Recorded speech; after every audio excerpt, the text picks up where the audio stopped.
Good morning friends. तो आज हम अपना प्रीलिम्स बूस्टर का फर्स्ट टॉपिक देखते हैं। वो है इन्फेंट्री डे। ठीक है, तो ये इन्फेंट्री डे अक्टूबर 27 को हर साल सेलिब्रेट किया जाता है।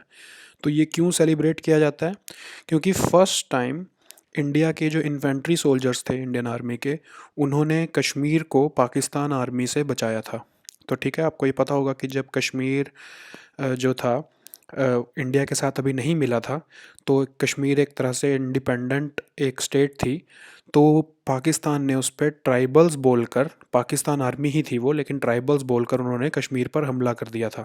ठीक है, तो कुछ टाइम तो एक दो दिन तो जो कश्मीर की स्टेट थी, वहाँ के राजा थे, उन्होंने उनसे लड़ने की कोशिश की, बट उन्हें लगा जब कि वो नहीं लड़ सकते, तो उन्होंने इंडिया को रिक्वेस्ट किया कि प्लीज़ आप हमें बचाए और हम इसके बदले में आपके साथ मिलने को तैयार हो जाएंगे, हम इंडियन यूनियन के साथ एक्सीड होने के लिए तैयार हो जाएंगे। ठीक है, तो इस दिन 26 अक्टूबर को जब महाराजा ऑफ जम्मू कश्मीर जो हरि सिंह थे, उन्होंने इंस्ट्रूमेंट ऑफ एक्सेशन साइन किया इंडिया के साथ, उससे नेक्स्ट डे सिर्फ 24 आवर्स के अंदर अंदर इंडिया ने इन्फेंट्री सोल्जर्स को भेजकर पाकिस्तान को वहाँ से बाहर निकाल दिया था। ठीक है, तो ये इवेंट्स क्या थे कि अक्टूबर 22 को पाकिस्तान ने, 1947 की बात है ये, तो अक्टूबर 22 को पाकिस्तान ने अपनी आर्मी को क्या दिखाकर भेजा वहाँ पर कि वो कबायली हैं, वो ट्राइबल्स हैं, और पाकिस्तान आर्मी का उसमें कोई रोल नहीं है। कबायली लोगों ने कश्मीर पर हमला कर दिया है।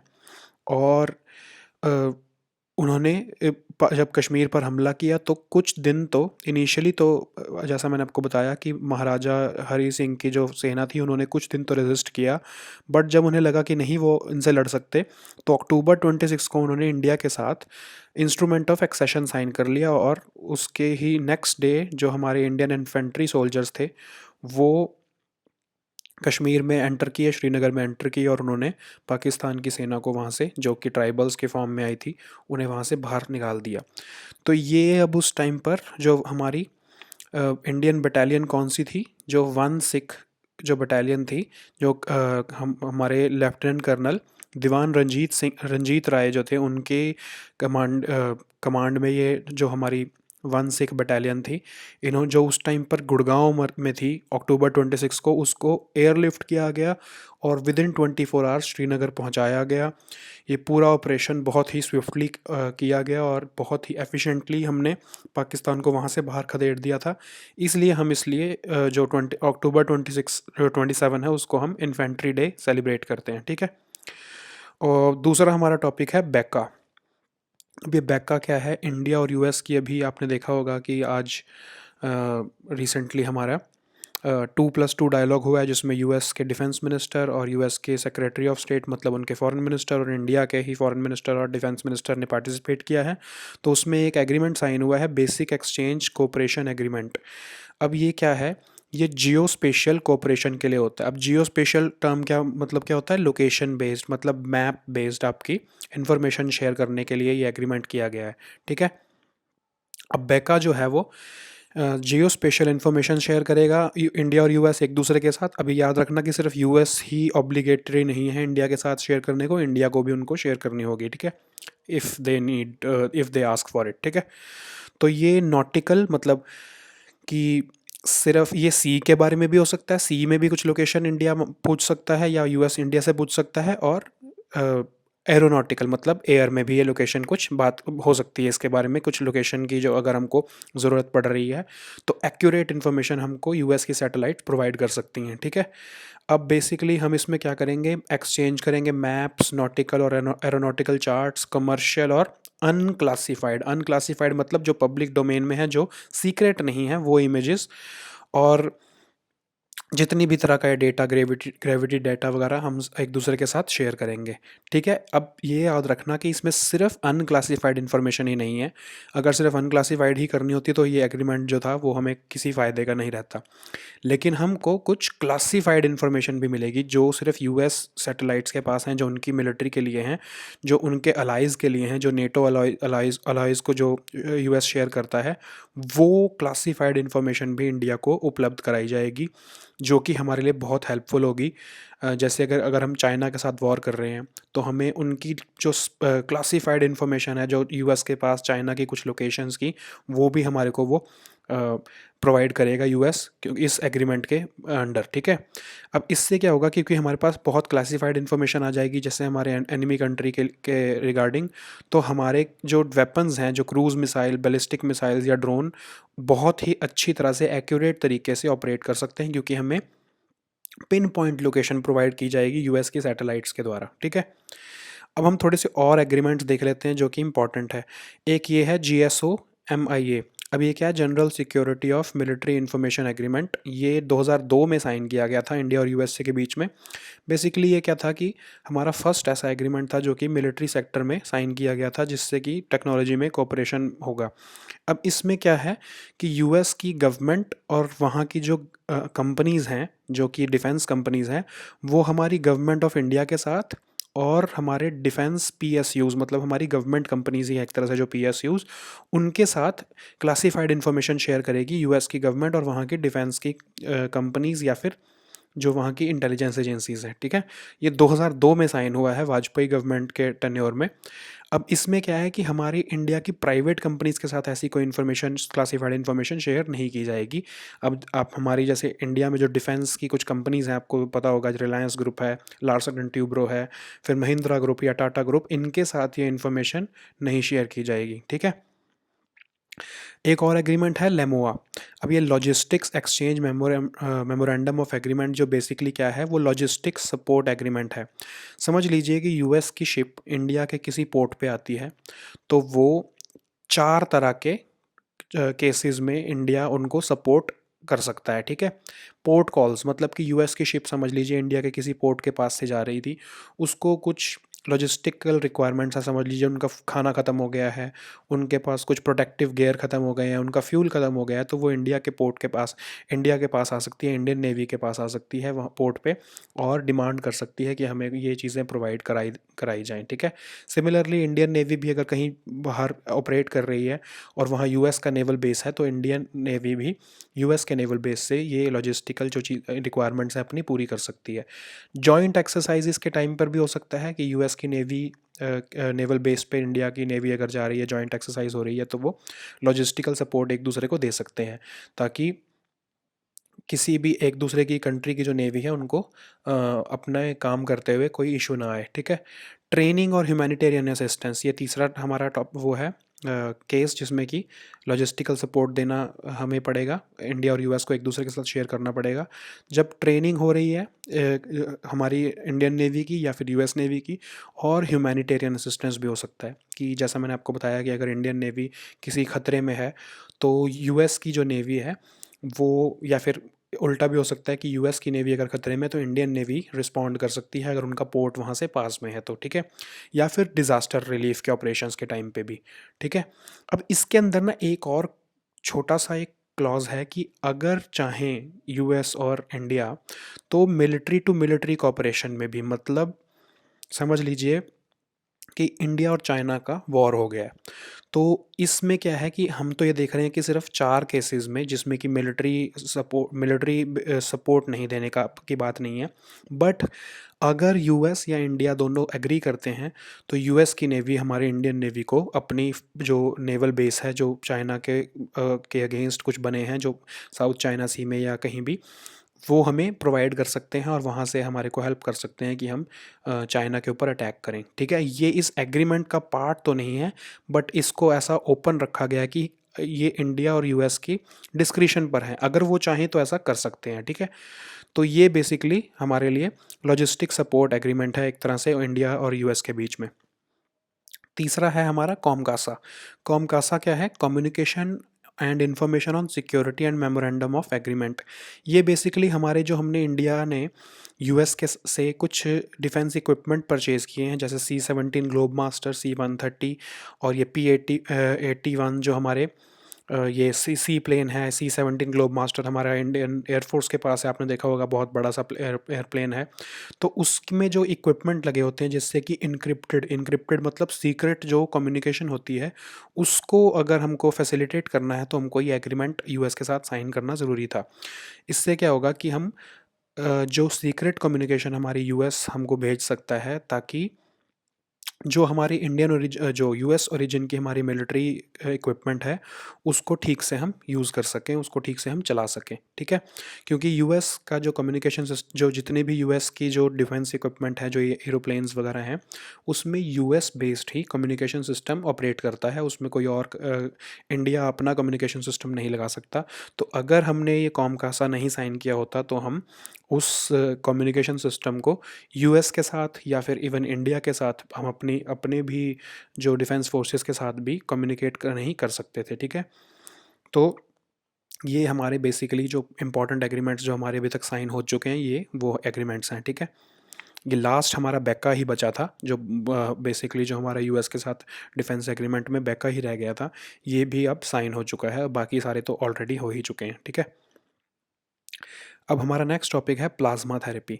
प्लाज्मा थेरेपी क्या है कि जब कोरोना वायरस की जो ट्रीटमेंट चल रही है हमारे, तो उसमें क्या होता है कि प्लाज्मा हम निकालते हैं, जो पेशेंट्स रिकवर हो चुके हैं उनका प्लाज्मा हम जो हमारे अभी पेशेंट जो एडमिट होते हैं, जो सिवियर जिनको कोरोना का मतलब जो कोरोना से पीड़ित हैं, सिवियर उनकी पोजीशन ख़राब हो रही है, तो उनको हम ये प्लाज्मा थेरेपी देते हैं। तो बेसिकली है क्या, अब ये न्यूज़ में क्यों है, पहले तो हम ये देखते हैं कि आईसीएमआर की स्टडी ने कहा है कि हमने ऐसा कुछ खास नहीं देखा कि प्लाज्मा थेरेपी से जो पेशेंट्स हैं उस पे बहुत ज़्यादा कुछ अच्छा इफ़ेक्ट हुआ हो, या फिर उससे श्योर शॉट जो हमारा कोविड पेशेंट है वो ठीक हो गया हो, ठीक है? ये है, प्लाज्मा थेरेपी है एक अच्छी चीज़, अच्छा मतलब इसका रिस्पॉन्स आ रहा है, बट ऐसा नहीं है कि यूनिवर्सली सब पे एप्लीकेबल हो। कुछ पेशेंट्स जो हैं वो प्लाज्मा थेरेपी से भी ठीक नहीं हो रहे हैं। तो आईसीएमआर ने कहा कि इसको हम डेफिनेटिव थेरेपी नहीं कह सकते, इसको हम स्टेटस को हम हटाना चाहते हैं कि कॉन्वालेसेंट प्लाज्मा जो थेरेपी है उसको हम डेफिनेटिव थेरेपी मतलब कि श्योर शॉट सॉल्यूशन जो अभी हम सोच रहे हैं कि एक कोरोना पेशेंट्स के लिए हो सकता है, उस स्टेटस से हम इसको हटाना चाहते हैं, ठीक है? प्लाज्मा थेरेपी क्या है कि जब आपको कोरोना वायरस होता है, जब किसी को भी कोरोना वायरस होता है, तो उसकी बॉडी में एंटीबॉडीज़ जनरेट होती हैं। एंटीबॉडीज़ मतलब हमारी बॉडी ही उस कोरोना वायरस से लड़ने के लिए जो इम्यूनिटी प्रोड्यूस करती है हमारे ब्लड में, जो कि वायरस से लड़ के उसको हराता है, वो बॉडीज़ जो एंटीबॉडीज़ हैं जो हमारे ब्लड में रह जाती हैं कुछ टाइम तक, ठीक है?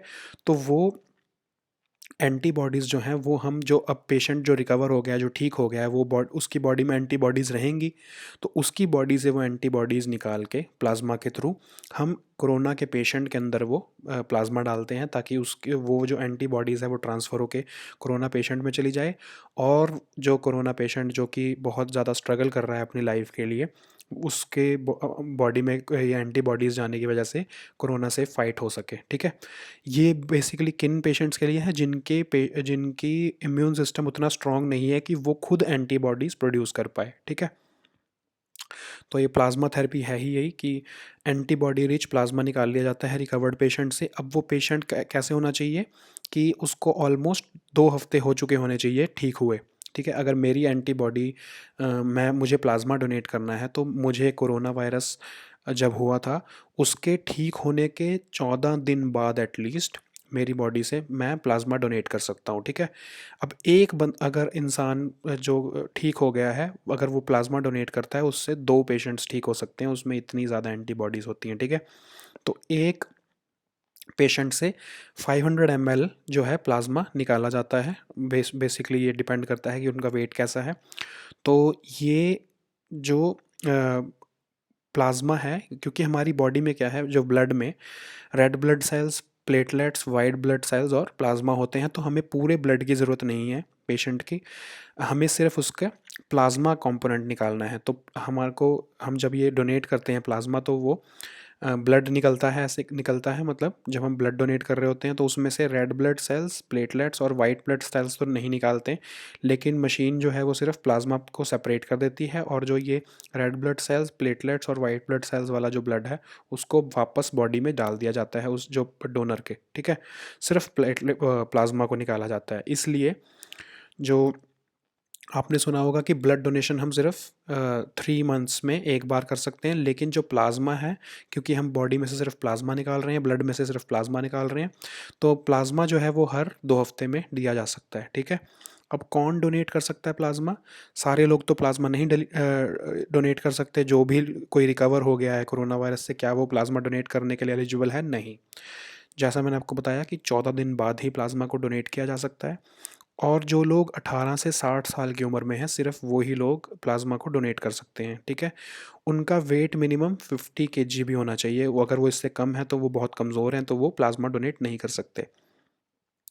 विमेन जो कि जिन्होंने अभी अभी बर्थ दिया है किसी बच्चे को, अभी वो प्रेगनेंसी के बाद उन्होंने चाइल्ड डिलीवर किया है, तो वो भी, उनकी बॉडी में भी एंटीबॉडीज़ जो हैं वो ज़रूरत है उनकी खुद की बॉडी को, तो हम उनसे प्लाज्मा नहीं ले सकते।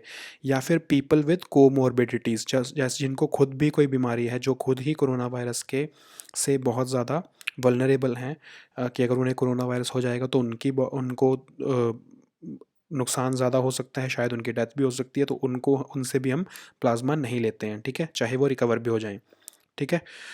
तो नेक्स्ट हमारा टॉपिक है Indian tsunami early warning system. अब ये न्यूज़ में क्या आया है कि हमारे जो न्यू डायरेक्टर आए हैं इनकॉइस के, ये भी हम देखेंगे अभी आगे की क्या है ये, Indian national centre for ocean information services, इसको भी हम देखते हैं अभी आगे कि ये है क्या। उन्होंने कहा है, जो हमारे न्यू डायरेक्टर हैं इसके, कि इंडिया जो है थ्रेट ऑफ सुनामीज से बहुत ज़्यादा अच्छी तरह से प्रिपेयर्ड है, क्योंकि इंडिया के पास Indian tsunami early warning system है, ठीक है, जो कि 2007 में इस्टेब्लिश किया गया था। जब 2004 और 5 के जो 5 की जो हमारी सुनामी आई थी 2005 में इंडियन ओशन में, उसके बाद ये Indian tsunami early warning system को बनाया गया हैदराबाद में। और इनकॉइस, जो हमने देखा कि Indian national centre for ocean information services है, उनके हेडक्वार्टर जो हैदराबाद में है, उसको Indian tsunami early warning system को वहाँ पर लगाया गया है, ठीक है। अब ये जो अर्ली वार्निंग सिस्टम है, ये इंटीग्रेटेड एफर्ट है, ये सिर्फ किसी एक मिनिस्ट्री का काम नहीं है। इसमें बहुत सारे departments, department of space, department of science and technology, council of scientific and industrial research, survey of India, national institute of ocean technology, ये बहुत सारे डिपार्टमेंट्स ने मिल के एक इंटीग्रेटेड एफर्ट किया है, तब ये सुनामी अर्ली वार्निंग सिस्टम हम बना पाए हैं, ठीक है। ये बेसिकली करता क्या है कि जब भी सुना कोई अर्थक्वेक आता है हमारे इंडियन ओशन में, तो ये उसको 10 से 20 मिनट के अंदर अंदर बता देता है कि क्या ये जो अर्थक्वेक आया है इससे सुनामी जनरेटर होगी या नहीं होगी, ठीक है। तो ये हमारे को जब बता देता है तो हम बेटर प्रिपेयर हो सकते हैं कि सुनामी आने वाली है या नहीं।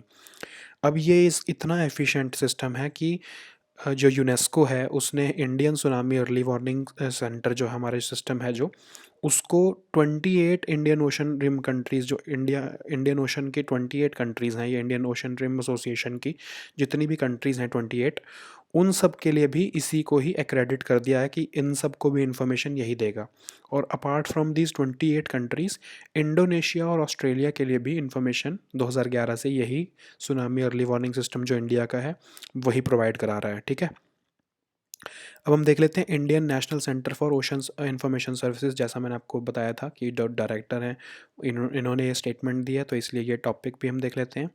ये एक ऑटोनोमस ऑर्गेनाइजेशन है मिनिस्ट्री ऑफ अर्थ साइंसेज की, जो कि हैदराबाद में लोकेटेड है।